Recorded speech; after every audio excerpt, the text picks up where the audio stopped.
तो बच्चों, आज हम आपको सुनाने जा रहे हैं एक अगली डकलिंग की कहानी। आप अगर मेरे चैनल पर नए हैं तो प्लीज़ मेरे चैनल को सब्सक्राइब करें और बेल आइकॉन दबा दें ताकि जब भी मैं कोई नई कहानी अपलोड करूं तो उसका नोटिफिकेशन आप तक पहुंच जाए। तो कहानी ये है कि एक डक 5 अंडों पर बैठी हुई उसे सेह रही थी और जंगल के सभी जानवर भी इंतजार कर रहे थे कि सुंदर सुंदर बच्चे निकलेंगे अंडा टूटने पर सब अंडे टूट गए और एक अंडा नहीं टूटा। ये देखकर डक ने मेल डक को बुला लिया। वो भी आया, उसने भी देखा, लेकिन उसमें से चूजा बाहर नहीं निकला। अब सब उसका इंतजार कर रहे थे कि ये कब टूटेगा और इसमें से बच्चा बाहर आएगा।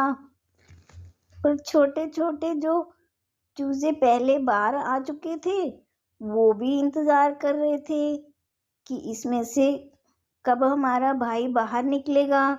फिर एक दिन वो अचानक हिलने लगा और हिलते हिलते वो टूटने लगा।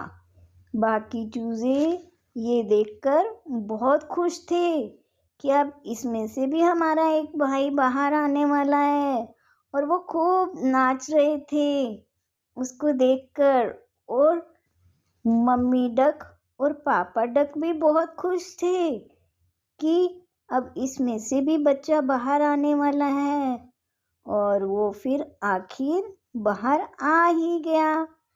अब मम्मी वो 4 बच्चे और वो डकलिंग को लेकर घूमने निकली।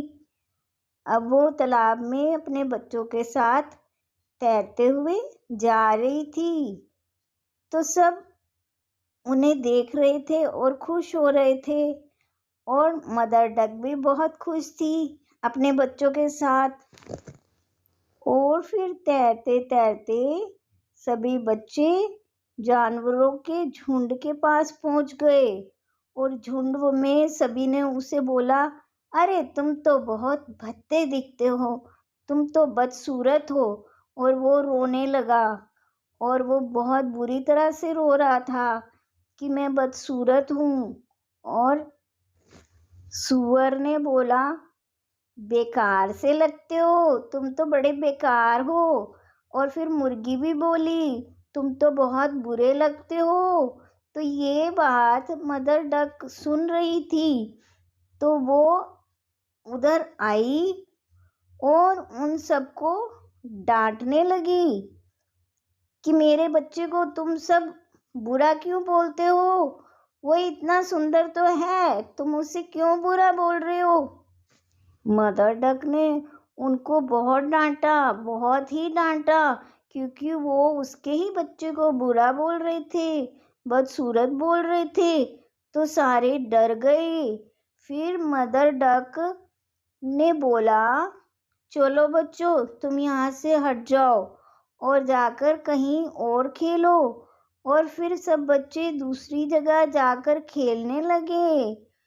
पर वहाँ जाकर भी वो डकलिंग जो था वो रोता ही रहा और सब एंजॉय कर रहे थे, खेल रहे थे, लेकिन वो जो डकलिंग था वो रोता ही जा रहा था कि मैं बुरा दिखता हूँ, सब मुझे बुरा कहते हैं।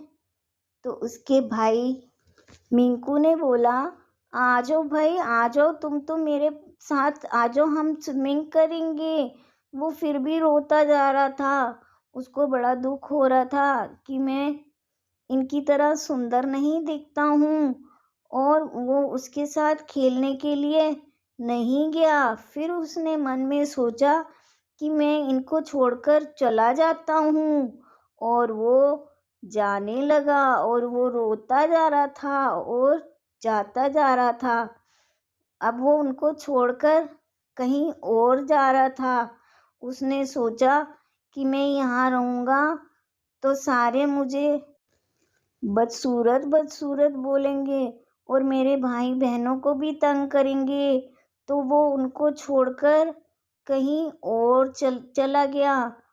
और इस तरह से सभी रास्ते के जानवर भी उसे देख रहे थे कि वो रोता हुआ जा रहा था, तो वो हंसने लगे।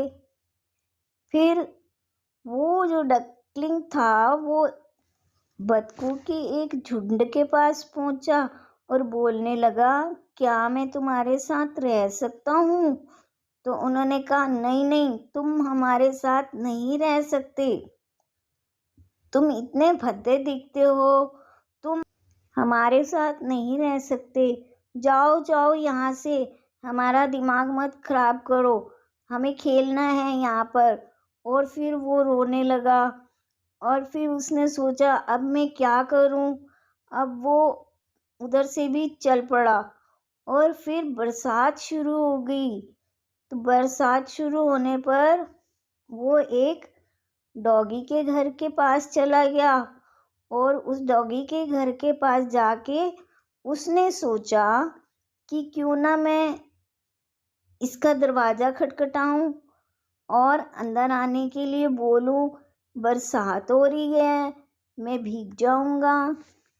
बहुत बार खटखटाने के बाद फिर दरवाज़ा खुला और उसके अंदर से एक डॉगी निकला।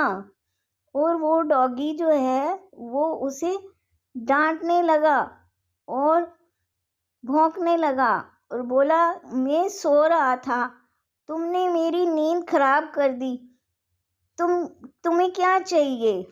उसने बोला, बरसात हो रही थी भैया, मुझे भूख भी लगी थी, इसीलिए मैंने तुम्हारा दरवाज़ा खटखटाया।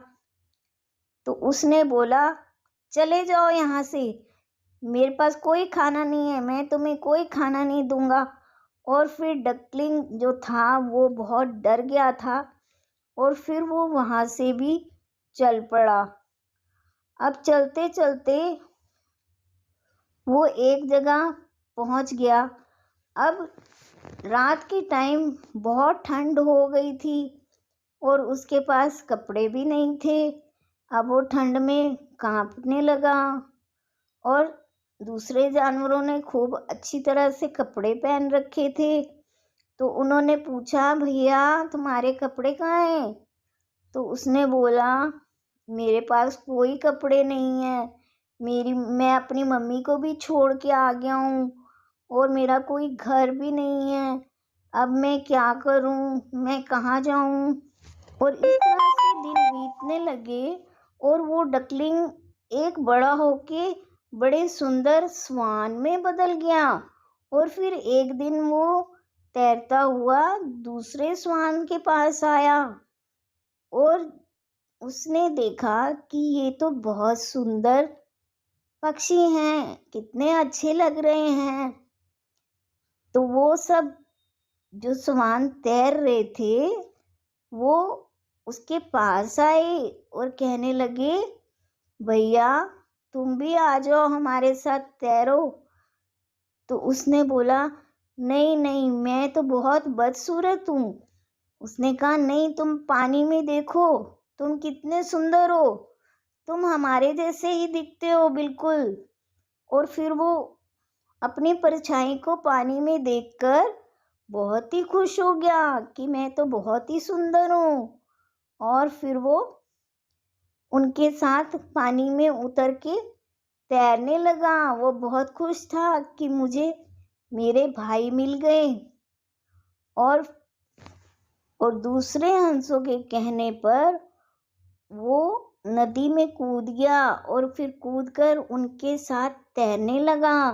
वो बहुत खुश था, वो उनके साथ तैर रहा था और उनके साथ बातें भी कर रहा था और अपनी सारी बातें बता रहा था। उसने उसे अपनी सारी बातें बताई कि मैं बचपन में अकेला ही रहा, सब मुझे अगली अगली बोलते थे, बदसूरत भी कहते थे।